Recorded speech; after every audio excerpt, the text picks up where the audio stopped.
Les citations qui vont suivre sont tirées de mes lectures diverses. Au début de chacune d'elles, je donnerai le nom de son auteur. Si je ne donne pas de nom, c'est parce qu'il s'agit de moi ou d'un auteur anonyme ou inconnu. Ce que je fais, personnellement, c'est qu'après la lecture d'un livre, j'enregistre en audio ce que j'ai aimé, et ensuite je l'écoute en m'endormant le soir. Alors je vous encourage à adopter cette pratique édifiante. Saint Jean Vianney a dit « Je vous aime, ô mon Dieu, et mon seul désir est de vous aimer jusqu'au dernier soupir de ma vie.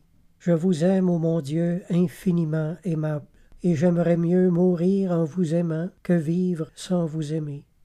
Je vous aime, Seigneur, et la seule grâce que je demande est de vous aimer pour l'éternité. Mon Dieu, si ma langue ne peut pas dire à chaque moment que je vous aime, je désire que mon cœur vous le répète aussi longtemps que je respirerai. » Alphonse de Liguori. Dieu ne donne son saint amour à un haut degré qu'à ceux qui l'ont vivement et longtemps désiré. Monseigneur Bougaud. Le cœur ne sera jamais chaud du côté de la terre s'il est froid du côté du ciel. Blaise Pascal.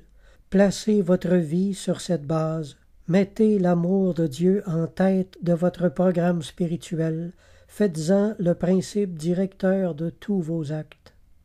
Dom de Latte. Le royaume des cieux, qui semblait nous promettre un roi, nous a donné un père. Au lieu d'être gouvernés simplement par une autorité, nous sommes enveloppés d'une affection divine. Voilà donc ce qu'il faut d'abord savoir, avant de s'enrôler dans le service d'amour. Tout nous vient d'une tendresse infinie, tout, absolument tout. Pour aimer Dieu, il faut savoir que Dieu nous aime. Pour être sauvé, il faut aimer Dieu, si faiblement que ce soit. Pas un élu n'entrera au ciel sans y avoir passé son admission par l'amour de Dieu. Nulle autre monnaie n'accourt là-haut. Thomas d'Aquin. L'amour est la vie de l'âme. Le Père Vincent Carafa. Pour réformer toute notre vie, nous devons nous adonner entièrement à l'exercice de l'amour divin. Alphonse de Liguori. Si donc nous voulons mesurer le progrès que nous avons fait dans les voies de Dieu, examinons celui que nous avons fait dans son amour. Voyons si nous produisons souvent dans la journée des actes d'amour envers Dieu, si nous parlons souvent de l'amour divin, si nous tâchons de l'inspirer aux autres, si nous faisons nos dévotions uniquement pour plaire à Dieu, si nous supportons avec une entière résignation à la volonté divine tout ce qui nous arrive de fâcheux. Jean-Nicolas Groulx. Aimer Dieu est un engagement à aimer ce qu'il aime. Thérèse d'Avila. Seigneur, celui qui vous aime vraiment est en sécurité sur une route large et royale. Lorsque nous aimons le Seigneur aime nous donner les désirs de notre cœur pour nous montrer sa joie d'être en communion avec nous. Il aime que nous l'aimions, et il nous récompense bien de cet amour. Il faut être fort de cœur pour aimer Dieu. Les faibles de cœur n'en sont pas capables. Un biographe de Thérèse d'Avila a écrit « Son sommeil était une longue extase ». Il n'y a point d'application plus salutaire pour les âmes que de méditer tous les jours la passion du Sauveur. Aucun exercice n'est plus propre à embraser les cœurs de l'amour divin que de penser à la mort de Jésus-Christ. Chaque fois qu'une âme regarde une croix avec dévotion, Jésus la regarde avec amour. Saint Bonaventure, celui qui médite la souffrance, de terrestre devient céleste. Il appelle les plaies de Jésus-Christ crucifié des blessures qui touchent les cœurs les plus durs et enflamment d'amour pour Dieu les âmes les plus froides. Alphonse de Liguori. Si nous croyons et confessons cette vérité, comment pouvons-nous vivre sans brûler d'amour envers un Dieu si bon? Alphonse de Liguori. Faites que j'oublie tout pour ne plus penser qu'à vous aimer et à vous plaire. Thérèse d'Avila. Son unique passion était d'aimer ce Dieu et de le faire aimer.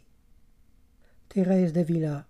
Être pour quelque chose dans l'éveil d'une âme à l'amour divin lui semblait désormais plus important que de gagner le paradis.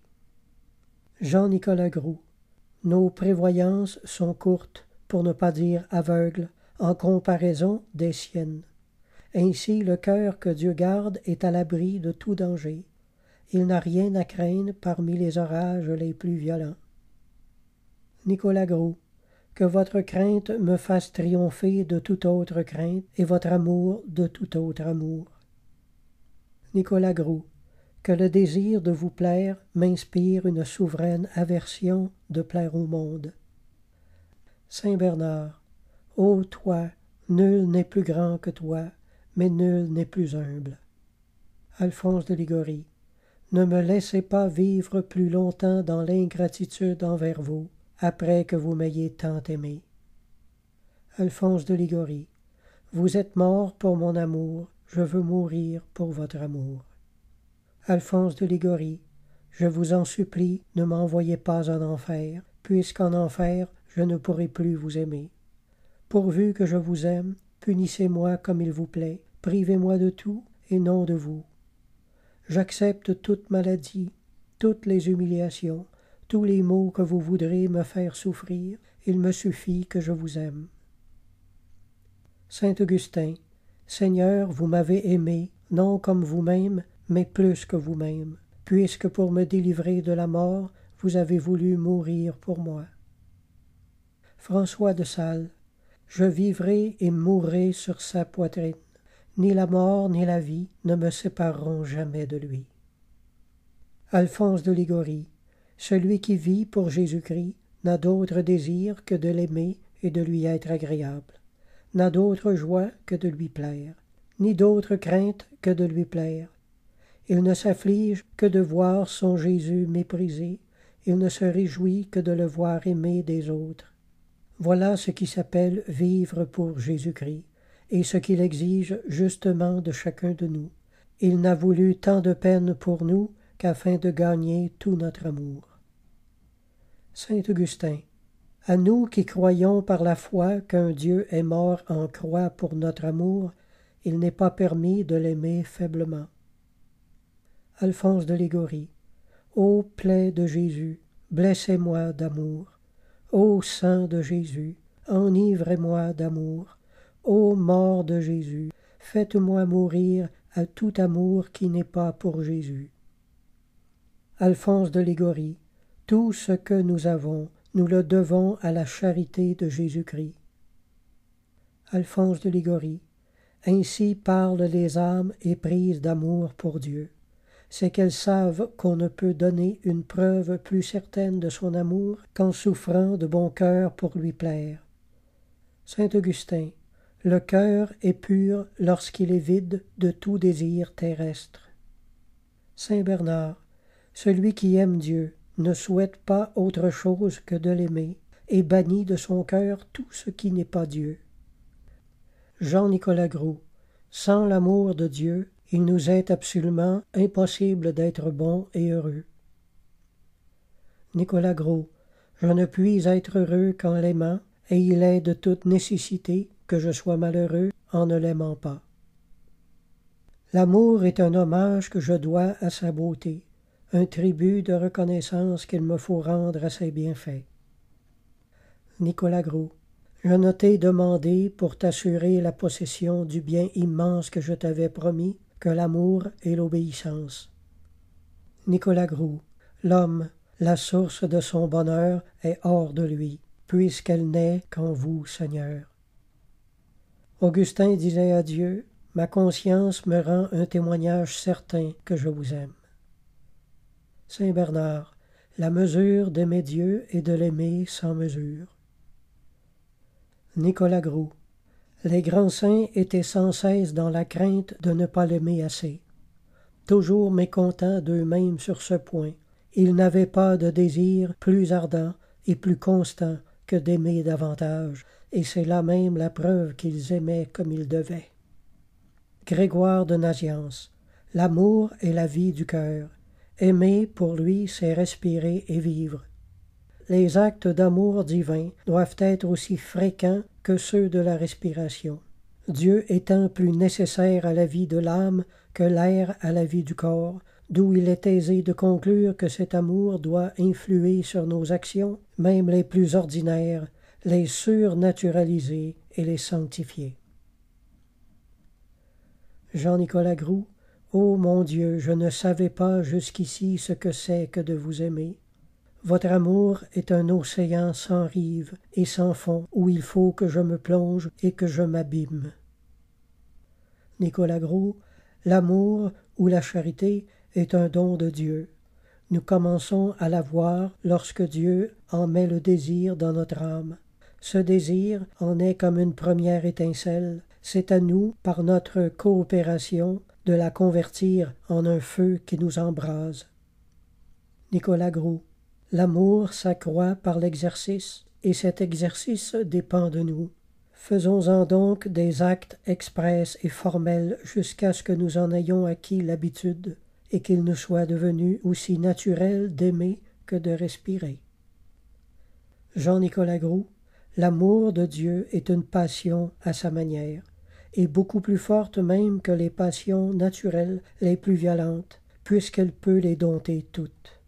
Vos prières, à leur tour, augmenteront l'amour. Si vos bonnes œuvres se font par le motif de l'amour, un accroissement d'amour en sera la récompense. Si l'amour vous conduit à la table sacrée, vous en sortirez chaque fois avec un nouveau degré d'amour. Nicolas Groulx. Vous ne serez par conséquent heureux ici-bas qu'autant que vous aimerez Dieu. Jean-Nicolas Groulx. L'amour divin, le plus intime des amours, cherche la retraite et le silence pour s'entretenir avec l'objet aimé. Jean-Nicolas Groulx. L'amour divin s'accroît encore par tout ce qui contrarie la volonté, par tout ce qui rabaisse l'orgueil de l'esprit et par tout ce qui détache des choses de la vie. Aussi les contradictions, les humiliations, les disgrâces humaines sont précieuses à l'âme qui aime Dieu. Elle s'étudie à les recevoir chrétiennement et à en tirer profit pour l'avancement de son amour. Les prochaines citations sont toutes de Nicolas Groulx jusqu'à indication contraire. Ô mon Dieu, vous seul connaissez la mesure d'amour que vous m'avez destinée et que je dois remplir. La voix du cœur, c'est l'amour. Aimez Dieu et votre cœur lui parlera toujours. Il le priera toujours. Le germe de l'amour est le germe de la prière. Le développement et la perfection de l'amour sont le développement et la perfection de la prière. Demandez à Dieu qu'il vous ouvre le cœur et qu'il y allume une étincelle de son amour. Vous commencerez alors à comprendre ce que c'est que prier. Âme sainte, qui êtes dans la pénible épreuve des sécheresses, et dont l'amour est d'autant plus pur qu'il est moins sensible, ne vous alarmez point. Les paroles ne sont que les matériaux de la prière, c'est le cœur qui prie. Nos intérêts sont compris dans les siens, quand l'aimant, nous nous aimons, et qu'il s'occupe d'autant plus de nous que nous nous oublions pour ne songer qu'à lui. Ma fille, dit un jour Jésus-Christ à sainte Catherine de Sienne, pense à moi et je penserai à toi. Esprit divin, je vous livre mon cœur sans réserve et sans retour. Allumez-y un foyer d'amour, d'où s'exhalera, comme l'encens, une prière qui, montant sans cesse vers le ciel, en fera descendre sans cesse les grâces dont j'ai besoin. Si votre cœur, ô mon Dieu, est toujours occupé de moi, n'est-il pas juste que le mien soit toujours occupé de vous? Contentez Dieu, et vous serez content vous-même. C'est l'amour, ou du moins le désir de l'amour, qui doit porter le chrétien à prier. Pour une âme avancée, l'amour n'est plus dans le sentiment, mais dans la détermination de la volonté à tout faire et à tout souffrir pour Dieu. Et plus cet amour est dénué du sensible, plus il est fort, plus il est pur. Thérèse d'Avila. Seigneur, celui qui vous aime vraiment est en sûreté sur une route large et royale. Marcel Auclair. Ce qu'on fait avec amour n'est jamais une souffrance. Si une petite paysanne épousait le roi et qu'elle en eût des enfants, ne serait-il pas de sang royal? L'amour et la haine de Dieu décidera à eux seuls de notre salut ou de notre perdition. Oui, Dieu pour moi est un mode de vie en lui-même. C'est l'amour qui fait respirer l'être humain, c'est le souffle dont nous sommes animés. C'est pourquoi l'Écriture nous enseigne qu'une personne est méchante lorsqu'elle piétine ingratement et violemment cet amour pour vivre orgueilleusement et égoïstement. Bossuet, notre amour pour Dieu s'affermit dans le sien pour nous. C'est en voyant le sien que nous avons appris le nôtre. Il nous a prévenus par son amour lorsque nous ne songions pas à lui. Il est venu à nous le premier. Il ne se rebute point de nos infidélités et de nos ingratitudes. Il nous aime pour nous rendre saints et pour nous rendre heureux. Le Père Dohet, Dieu nous aime parce que l'âme chrétienne ressemble à une pierre précieuse dont les facettes seraient les vertus, si radiant à la lumière de vie. Quand la splendeur de Dieu tombe sur elle, elle éclate en beauté surnaturelle. Nicolas Groux. Ô mon Dieu, je ne savais pas ce que c'est que de vous aimer. Votre amour est un océan sans rive et sans fond où il faut que je plonge. Le Père Arnold. C'est en effet, Seigneur, ce que mon expérience m'a appris. Partout j'ai cherché la paix et partout j'ai trouvé amertume sur amertume. Sans doute tu as voulu, dans ta bonté pour nous faire comprendre par là que notre cœur ne peut nulle part ailleurs qu'en toi trouver le bonheur. Tu nous as fait pour toi, Seigneur, et notre cœur se sent inquiet et malheureux jusqu'à ce qu'il repose en toi. Saint Augustin.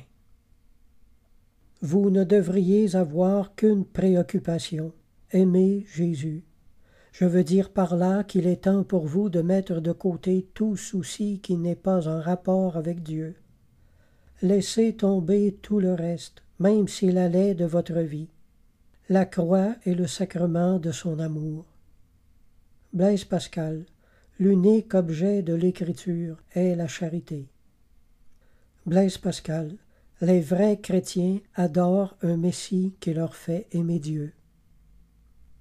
Le Père Faber, il est extrêmement difficile de persuader quelqu'un ou de se persuader soi-même que Dieu nous aime. Du moment que cette conviction est entrée dans notre esprit, c'est comme une sorte de conversion. C'est un grand jour.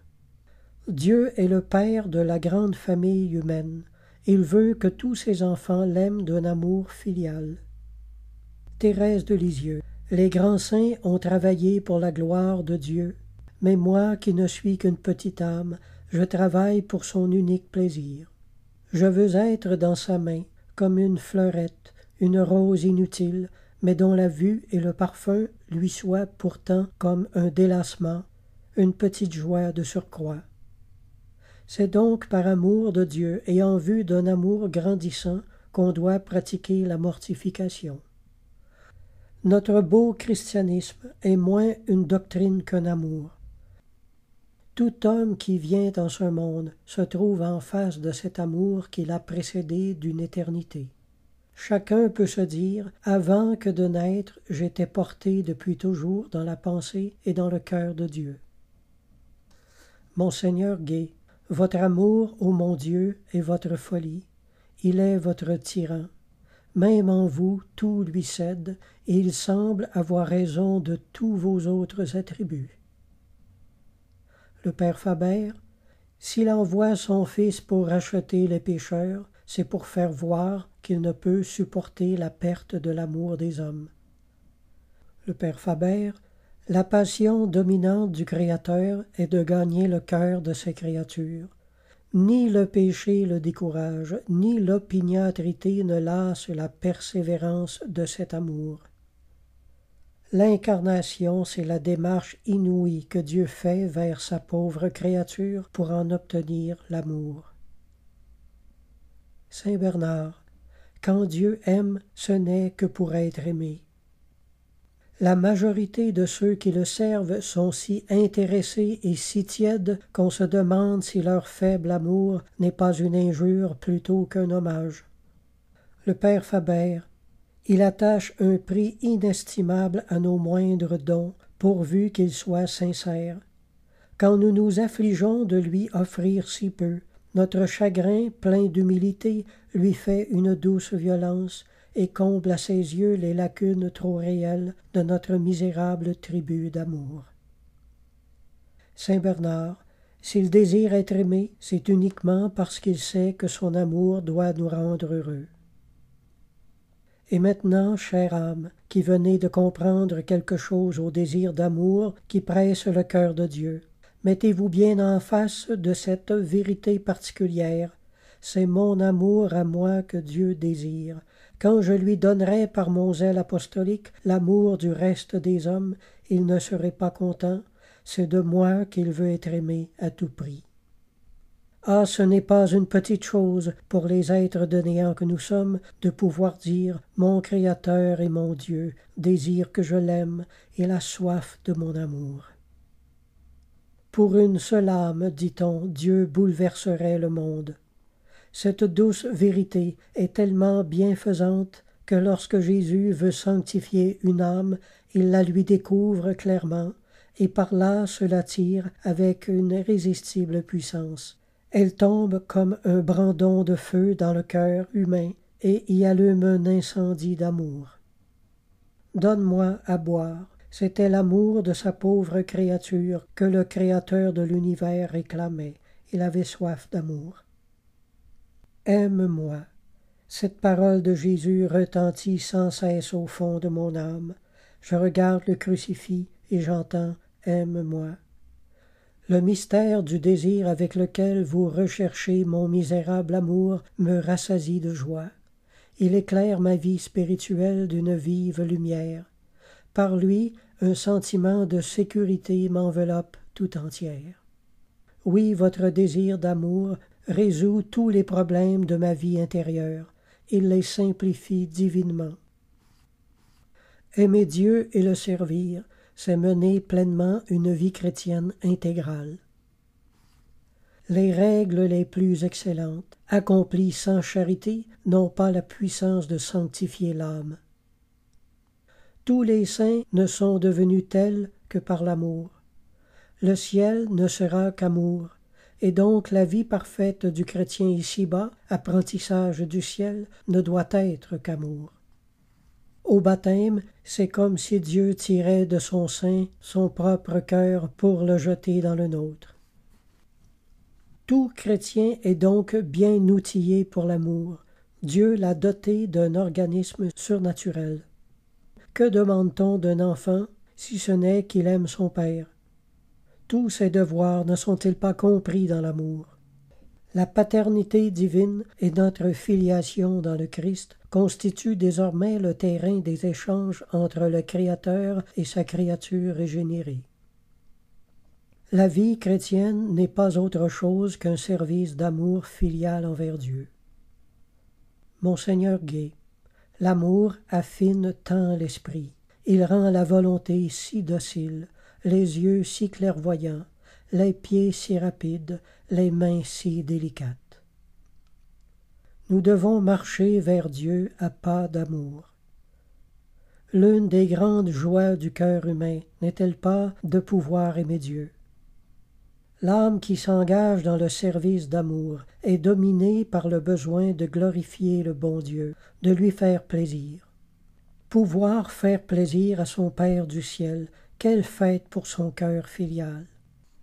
Les enfants ne travaillent pas pour se faire une position, c'est pour contenter leurs parents. Ainsi, il ne faut pas travailler pour se faire un nom, mais pour faire plaisir au bon Dieu. Procurer la gloire de Dieu, lui faire plaisir, c'est la même chose. Au moment précis où vous décidez de servir Dieu pour lui-même, sans plus vous soucier de vos intérêts, vous acquérez un mérite qui échappe à toute évaluation terrestre. Chaque fois que nous cherchons son bien, c'est le nôtre qui en profite. Voilà à quelle hauteur nous élève le privilège de collaborer avec lui. Mais comment glorifier Dieu dans une vie entière tissée d'actions ordinaires, profanes, vulgaires, dans une vie où tant de servitudes humaines ont forcément leur place?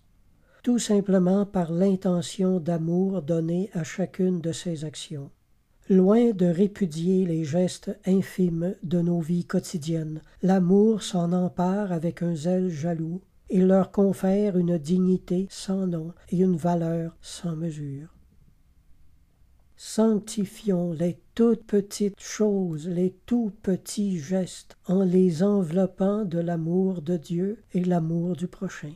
Tout ce qui est profane et ordinaire deviendra surnaturel et sanctifié. Les choses terrestres elles-mêmes, qui sont sorties de leur état vulgaire et profane pour être assumées à l'ordre surnaturel. Les choses terrestres elles-mêmes sortiront de leur état vulgaire et profane pour être élevées à l'ordre surnaturel. Une action ne vaut que par l'intention qui l'anime. Devant celui qui regarde le cœur et non les mains, il n'y a pas de petites et de grandes actions. Il n'y a que de bonnes ou de mauvaises intentions. Qu'une intention surnaturelle s'attache à une œuvre insignifiante, vulgaire, profane, et même à une œuvre dont le but immédiat est manqué, cette œuvre devient grande aux yeux de Dieu, elle est sanctifiante et méritoire pour celui qui l'a faite. Sainte Thérèse, ce n'est pas même pour gagner des mérites ni acquérir des vertus. Tout ce que j'ai fait, c'était pour faire plaisir au bon Dieu, pour lui sauver des âmes. Bien des âmes s'imaginent que seuls les actes pénibles ou les devoirs importants peuvent glorifier Dieu. C'est une erreur. Selon qu'il est écrit, « Soit donc que vous mangiez, soit que vous buviez, quoi que vous fassiez, faites tout pour la gloire de Dieu. » Les détails sont chers à l'amour.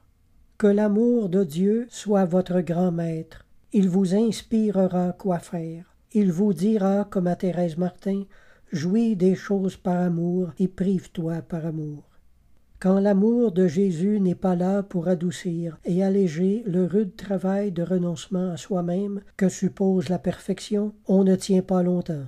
Ah, donnez donc aux âmes une échappée sur ces sommets radieux qu'elles rêvent d'atteindre. Montrez-leur l'amour, non seulement comme but à poursuivre, mais comme moyen d'ascension. Dieu dit à Thomas à Kempis, « Tout ce que tu me donnes hors de toi ne m'est rien, parce que c'est toi que je veux, et non pas tes dons. » L'âme qui grandit en amour devient toujours plus petite, c'est-à-dire plus enfant vis-à-vis du bon Dieu. Les commandements de Dieu ne sont pas pénibles. Non, ils ne sont pas pénibles à celui qui aime, car l'amour ne sent pas la peine, disait saint Augustin, ou bien il aime cette peine quand il la ressent. Saint Augustin, si Dieu, venant à toi, te disait de sa propre voix, « Si tu veux pécher, sois libre, fais tout ce qui te plaît, tout ce que tu aimes sur terre t'appartient. Que toutes ces richesses que tu as convoitées t'appartiennent. Jouis d'elles non un certain temps, mais pour toujours. Pourtant, tu ne verras jamais ma face. Si tu trembles quand tu entends, tu ne verras jamais ma face. Si tu trembles, c'est que tu aimes Dieu. » On ne possède vraiment que ce qu'on donne à Dieu, et c'est le seul argent qui aura valeur dans l'éternité. Un pas dans l'amour nous donne le goût d'en faire un autre, puis un autre, et cette sainte ambition s'accroît en raison des progrès accomplis. Je trouve insipide toute conversation qui n'est pas assaisonnée de votre doux nom. Grégoire de Nazianze, Dieu a soif que nous ayons soif de lui. Lorsqu'une âme est vivement touchée du désir d'aimer Dieu, le premier sentiment qu'elle éprouve est celui de son impuissance totale à satisfaire ce désir. Sans un attachement de cœur à Dieu, un homme ne peut pas devenir meilleur. L'amour de Dieu est notre lumière. Mon cœur est tenu en otage par cet amour. L'amour de Dieu est à base d'oubli de soi. La sainteté n'est qu'un oui plénier et perpétuel que la créature dit à son Créateur. La nature, d'abord effrayée, hésite, recule, combat. Enfin, le oui d'amour est prononcé. D'un grand coup d'aile, l'âme entre alors d'une façon définitive dans une région nouvelle de lumière et d'amour. Il attache un prix inestimable à nos moindres dons, pourvu qu'ils soient sincères. Le père Faber, quand nous nous affligeons de lui offrir si peu, notre chagrin plein d'humilité lui fait une douce violence et comble à ses yeux les lacunes trop réelles de notre misérable tribu d'amour.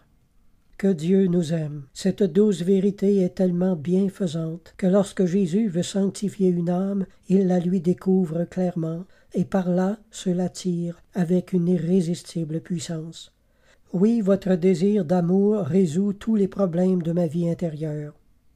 L'amour me portera. Alors le joug de la vie chrétienne se changera pour moi en deux ailes qui me soulèveront. Le but de tous les exercices intérieurs est de s'unir d'amour à Dieu seul. Chaque matin, quand après la Sainte Communion, nous ne faisons qu'un avec lui, nous devons dire à Jésus, « Je veux être à vous tout entier, je désire vivre de votre vie par la foi et l'amour. Je veux que vos désirs soient mes désirs, et comme vous, par amour pour votre Père, je veux faire tout ce qui peut vous être agréable. » En dernier ressort, l'amour est ce qui mesure la valeur de tous nos actes, même des plus ordinaires. Placez l'amour dans votre cœur avant toute chose. Que l'amour vous régisse et vous guide dans toutes vos actions. C'est l'amour qui doit mettre en vos mains tous les autres instruments des bonnes œuvres. Saint Augustin. Les petites choses sont petites en elles-mêmes, mais elles deviennent grandes par l'amour fidèle qui les fait accomplir. Jean de la Croix. Aimer Dieu, c'est se dépouiller pour Dieu de tout ce qui n'est pas Dieu. Thomas d'Aquin. L'âme doit se porter d'autant plus vite vers Dieu qu'elle se rapproche de lui et qu'elle est plus attirée par lui, comme la pierre tombe plus vite en se rapprochant de la terre qui l'attire. Moïse a écrit dans la loi « Dieu fit l'homme à son image et à sa ressemblance ». Considérez l'importance de cette parole.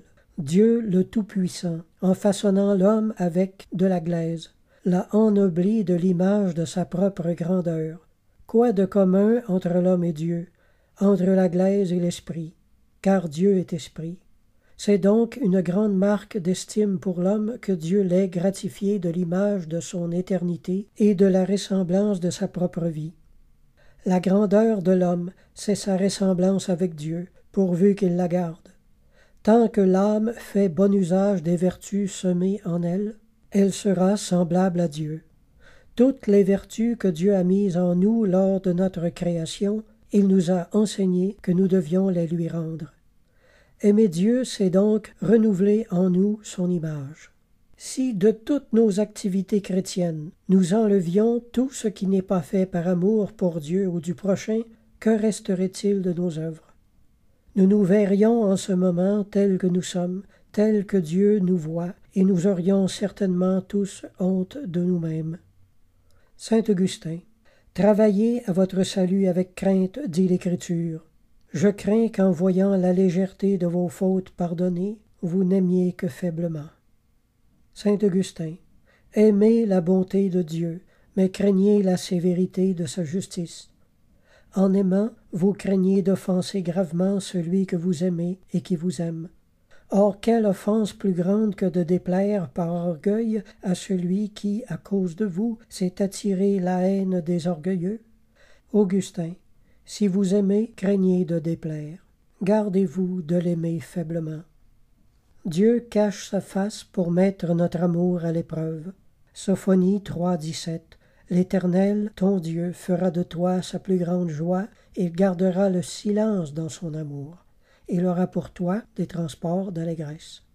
Son silence n'est pas marque d'abandon, au contraire, c'est par ses silences amoureux qu'il émonde les cœurs qu'il aime, afin qu'il porte encore plus d'amour. En lui, rien qui soit de nature à intimider. Depuis son bannissement de l'Éden, l'homme avait peur de Dieu. Jésus dissipe cette peur, obstacle à l'amour. L'incarnation, c'est la démarche inouïe que Dieu fait vers sa pauvre créature pour en obtenir l'amour. Mon Créateur et mon Dieu désire que je l'aime. Il a soif de mon amour. Ta créature, pouvais-tu venir plus près d'elle qu'en te revêtant de son humanité? Dieu a fait une démarche de géant. Saint Bernard. Quand Dieu aime, ce n'est que pour être aimé. Dieu est celui qui aime et qui est assoiffé de l'amour des hommes. La justice divine mesure ses exigences à notre faiblesse. Alors je vous laisse sur ces belles paroles, fruits de mes lectures spirituelles. J'espère qu'elles vous feront autant de bien qu'à moi. Amen.